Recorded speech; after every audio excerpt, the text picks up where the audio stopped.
Ratones lanudos diseñados con ADN de mamut. Lobo terrible resucitado después de 10.000 años de su extinción. ¿Es realmente posible clonar y utilizar el ADN fósil para traer a la vida a animales extintos? ¿Es realmente un escenario similar al de Jurassic Park posible? ¿Cuáles son las intenciones de Colossal Bioscience y cuáles son las técnicas de ingeniería genética que estaría utilizando para tal propósito? ¿Alguna vez los científicos intentaron clonar animales extintos? ¿Tuvieron éxito? Esta y un montón de respuestas más en el siguiente video, en el que vamos a explorar un poquito sobre las noticias de ingeniería genética que han salido en el último mes sobre la desextinción de animales fósiles, porque muchas veces la ciencia es más interesante que la ficción.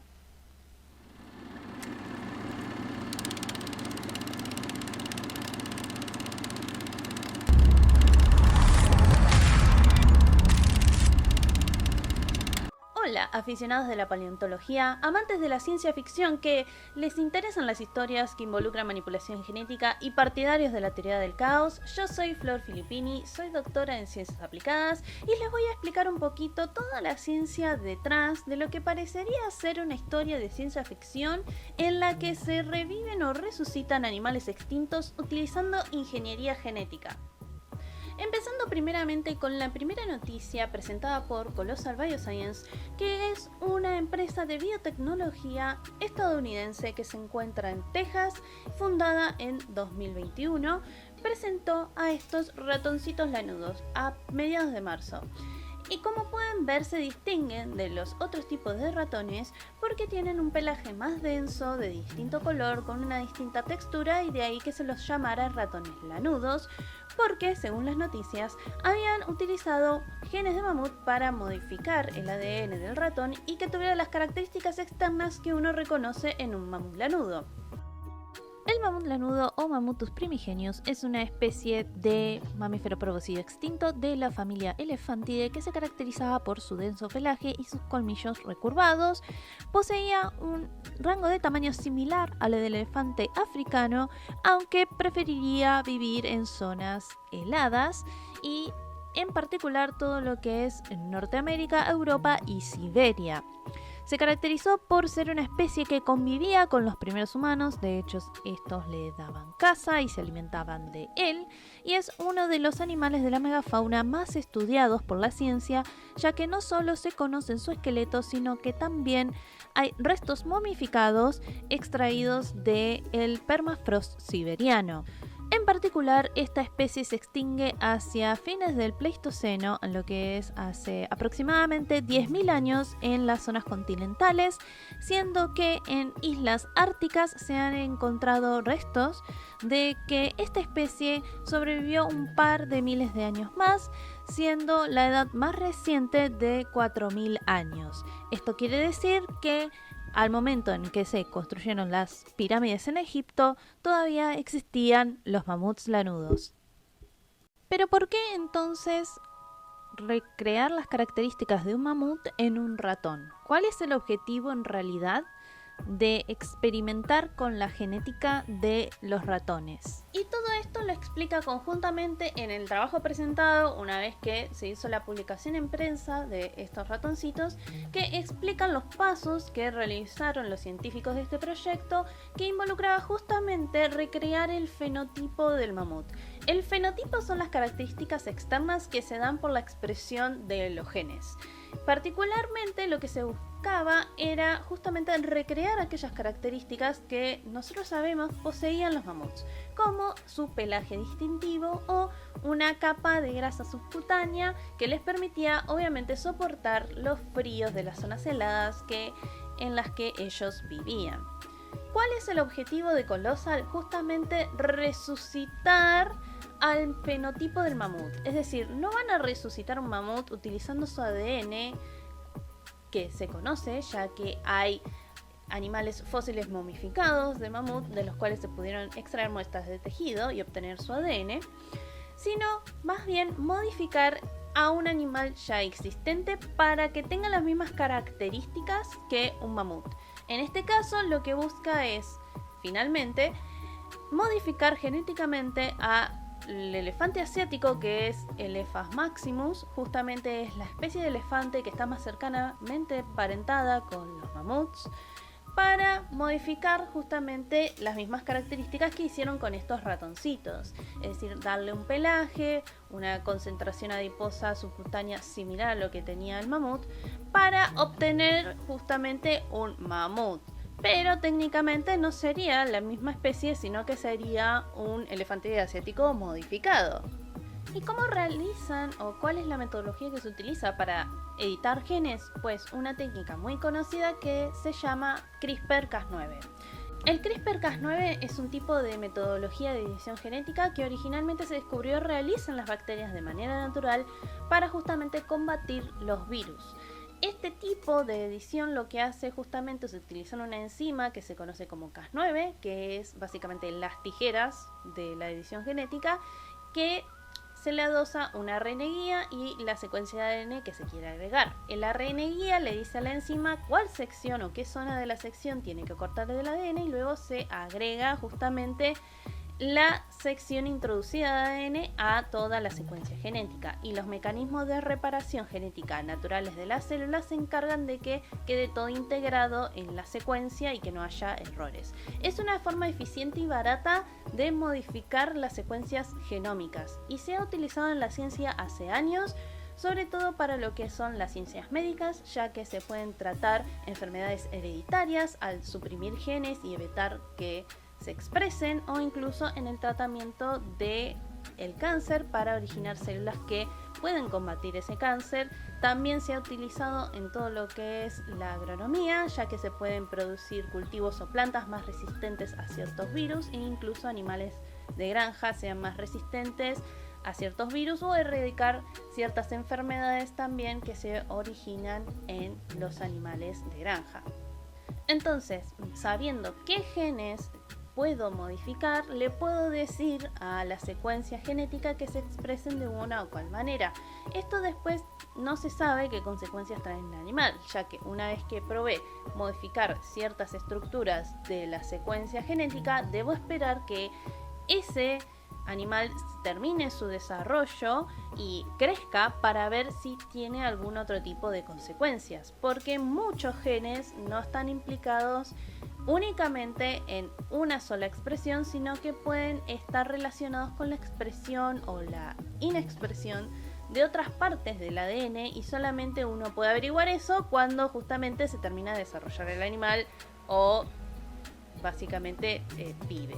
Y de manera similar habrían hecho lo mismo con Rómulo y Remo, que son supuestamente esta especie de lobos huargo que revivieron o trajeron de nuevo a la vida, que en realidad no son lobo terrible o lobos huargos, sino que son lobos grises modificados, es decir, tomaron las células del lobo gris, modificaron particularmente 14 genes, especialmente aquellos que tenían que ver con su aspecto, en particular todo lo que es el tamaño, el pelaje, el tamaño de la cabeza, las formas de las mandíbulas y también el aullido y los quejidos, que supuestamente para que se parecieran más al lobo huargo. Y todo esto digo supuestamente porque en realidad esto es lo que le han dicho a la prensa. No hay ningún trabajo científico o un paper que diga que realmente hicieron este procedimiento o hicieron un procedimiento similar a lo que pasó con los ratones, en el cual sí tienen un trabajo que explique realmente cuáles son las características y los genes y las técnicas que utilizaron para realizar estas modificaciones. Y lo que hicieron fue tomar células, en este caso sanguíneas, que provenían de un lobo gris que le extrajeron sangre, utilizando supuestamente una técnica menos invasiva para tomar material genético, es decir, a través de las células sanguíneas, y modificar esos núcleos para luego subrogarlos en un vientre de un perro, o sea, ni siquiera de un lobo, sino que utilizaron un perro para subrogar el vientre y obtener estos cachorritos de una camada de muchos embriones que no fueron exitosos, es decir, solo fueron 3 los resultados exitosos, que son Rómulo, Remo y Khaleesi, que es una cachorrita más pequeña de este lobo. Y también tengamos en cuenta que no existe una manada de lobos a las cuales se puedan insertar, porque es un animal totalmente genéticamente modificado, realizado en un laboratorio, puesto y cuidado por los humanos, así que van a depender de que sigan viviendo así. Más allá de que se les ha asignado un acre y hectáreas, obviamente una zona protegida de la cual no se conoce su ubicación, no van a poder ser reinsertados en la naturaleza porque no tienen un lugar al cual pertenecer. Fueron creados de manera artificial y van a tener que seguir bajo cuidado humano toda su vida o todo lo que dure su vida, porque no se sabe realmente cuánto pueden llegar a vivir estos animales clonados, modificados. Es decir, son clones de lobo modificados para que se vean de cierta forma. Y justamente todo esto trae un montón de problemas que, en particular, primero, no hay un trabajo científico. En un trabajo científico lo que se hace es describir toda la metodología y ese manuscrito es revisado por pares que certifiquen que todas las metodologías y las técnicas utilizadas fueron las correctas. Sin eso no estaríamos teniendo la ciencia como tal y solo básicamente tendríamos que confiar en la palabra de la empresa, lo cual no es muy científicamente correcto. Y además, en realidad, los científicos de Colossal sí publicaron un trabajo sobre la ancestralidad y evolución del huargo extinto, y analizando el ADN extraído de material fósil pudieron determinar que en realidad los lobos gigantes podrían haber surgido a través de la hibridación entre diferentes linajes de cánidos. Uno relacionado con los cánidos sudamericanos, que son la tribu cerdocionina, y otro linaje relacionado o más cercanamente emparentado con lo que es y de origen a los lobos, es decir, la subtribu canina. Es decir, en un momento de la evolución en Norteamérica se entremezclaron dos grupos poblacionales de distintos grupos o linajes de cánidos y dieron origen a los Enociondirus. En particular, de este trabajo hay dos cosas destacables. Una es que George R.R. Martin está como coautor y aparentemente los ayudó en la escritura. Es decir, ¿qué haces ahí, George Martin? ¿Por qué no estás terminando Vientos de Invierno? ¿Qué haces en un trabajo científico sobre wargos? Bueno, no importa. Y lo otro es que este trabajo es un preprint. Un preprint es un tipo de trabajo científico público que tiene la particularidad de que no tiene hecha una pre-review, es decir, este trabajo todavía no fue revisado por pares, es decir, por otros científicos que constataran que toda esta metodología, que los resultados, la discusión estén propiamente hechos. Así que habría que tomar también esta información un poquito con pinzas, porque en realidad todavía no fue revisado el trabajo como corresponde. La razón de que Colossal Bioscience elija editar material genético de especies actuales es justamente porque el ADN fósil no se conserva muy bien y es fragmentario. Incluso de especies que estamos hablando vivieron recientemente y convivieron con los primeros humanos, que son el mamut o el lobo gigante, los materiales encontrados siguen estando incompleto. El ADN no se preserva muy bien en el fósil y tiende a fragmentarse o desintegrarse muy rápidamente con el tiempo. Además, hubo un intento por parte de la ciencia de querer revivir a una especie que se encontraba extinta, que básicamente se extinguió en el siglo pasado, que es una subespecie de cabra montés que se llama Capra pirenaica pirenaica.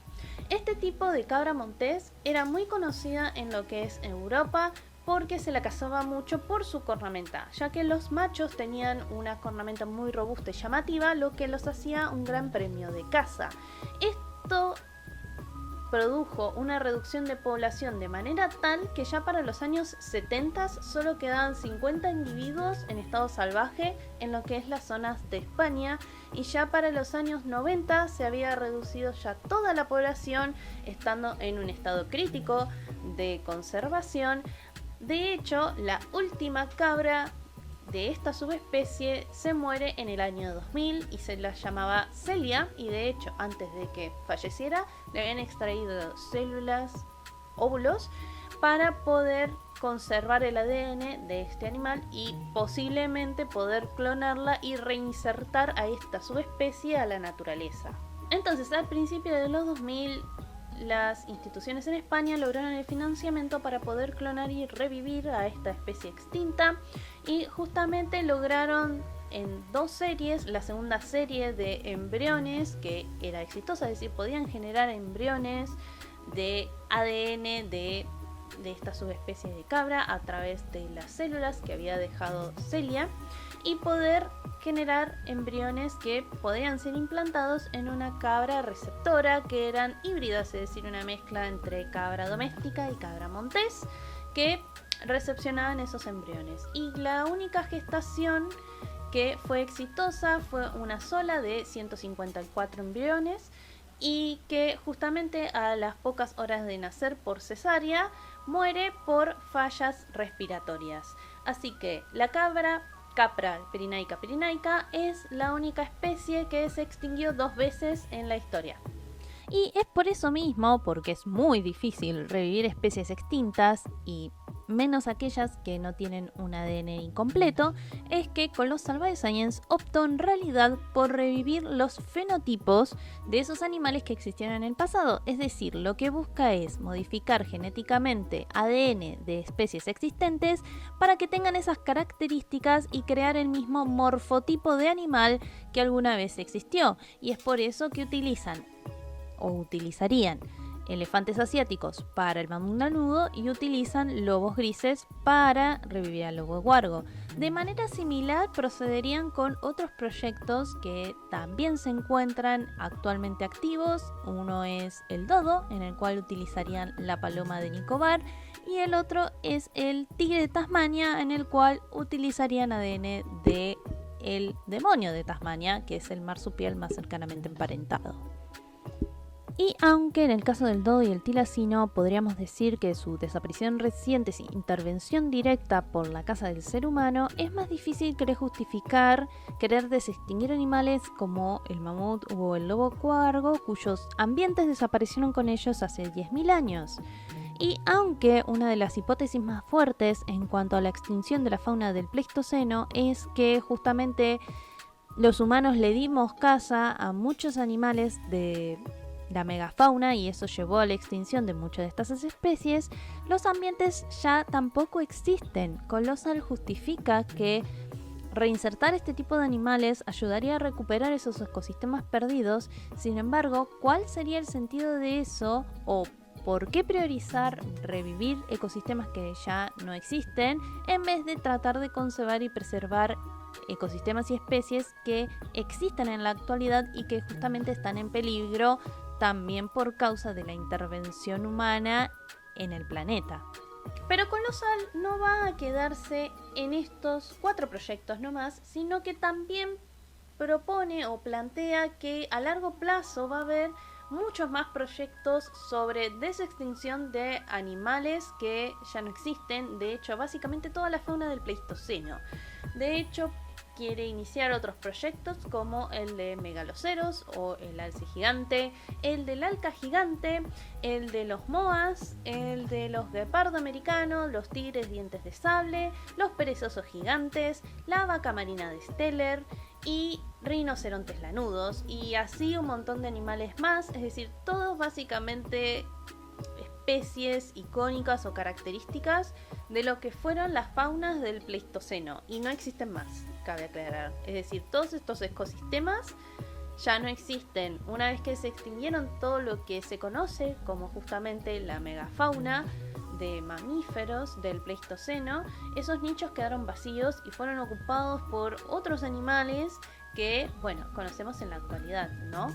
Pero, bueno, díganme ustedes qué creen. Para mí suena a que justamente estas 2 noticias que salieron es para atraer y llamar la atención y justamente tener algo con lo que mostrar sus resultados. Es decir, logramos hacer esto y poder conseguir más inversores para los otros proyectos.